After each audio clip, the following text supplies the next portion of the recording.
Halo, selamat malam. Kenalin, nama gue Sofi. Gue mau cerita sedikit nih mengenai friendzone.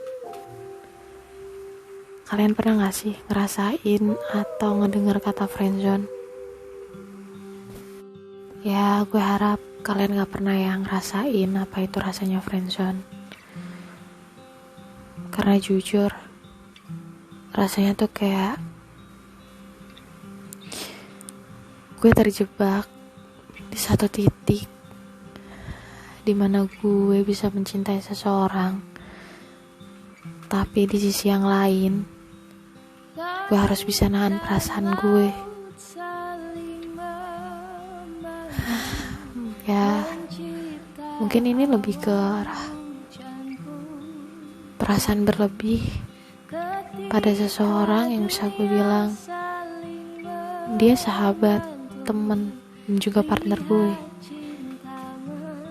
dimana gue seharusnya cuma ngedenger cerita-cerita dia aja tanpa harus ngebuka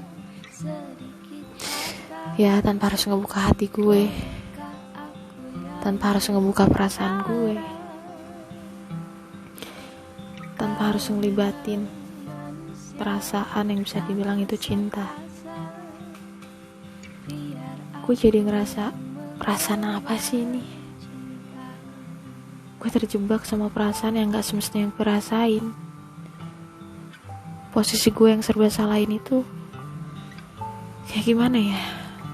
Gue harus ngelanjutin menjalin komitmen atau berhenti di perasaan yang hanya bisa menyalahkan diri gue sendiri. Kenapa sih harus sama temen gue sendiri? Kenapa gak sama orang lain? Karena akan ada beberapa kemungkinan yang bakalan terjadi kalau gue nembak dia. Bisa jadi gue diterima, bisa jadi gue ditolak, atau nih yang lebih parahnya lagi, yang lebih serem tuh, gue pikir-pikir dulu deh.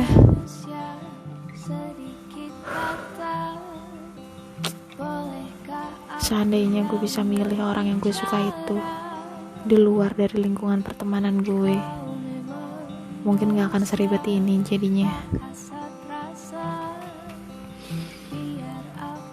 Setelah gue cerita mengenai kisah friendzone gue yang serba salahnya ini, ada beberapa hal yang gue khawatirin. Ya, gue ambil sisi negatifnya lah. Ketika gue ditolak, gue harus nanggung malu. Gue juga harus kembaliin suasana seperti gak pernah terjadi apa-apa, sama kayak sebelum gue nembak dia.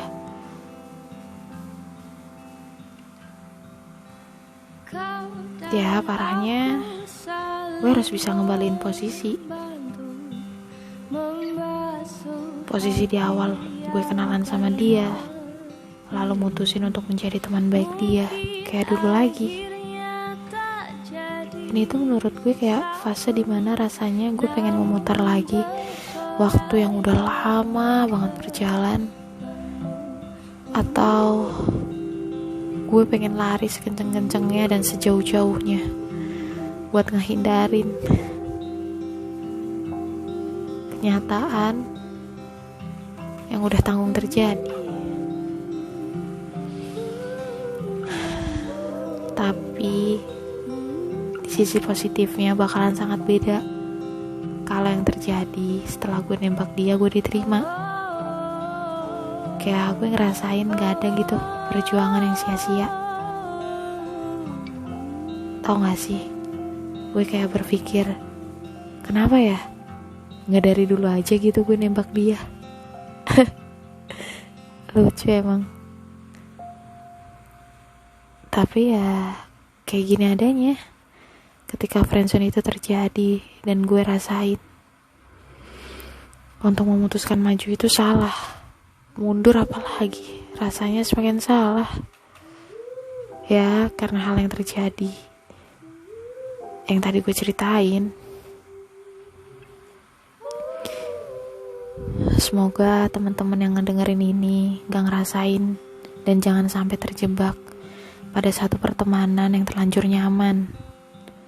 Gue cuma mau bilang dan gue cuma mau ngingetin, udah deh, kalau lu ada di posisi gue yang sedang terjebak pada friendzone, mending lu nyari orang yang memang di luar dari lingkungan pertemanan lu, atau jauh dengan kata dia adalah sahabat baik. Karena di saat lu ditolak, ya udah gitu kan, kayak lu bisa langsung ninggalin atau ngerasa baik-baik aja tanpa harus ada rasa canggung untuk memulai percakapan. Gue tahu sih rasanya cinta emang datang bukan karena dipaksa. Tapi gue yakin, saya yakin-yakinnya bahwa rasa cinta itu bisa timbul dari rasa nyaman. Dan nyaman itu emang jebakan yang sangat menyakitkan kalau tidak sesuai harapan.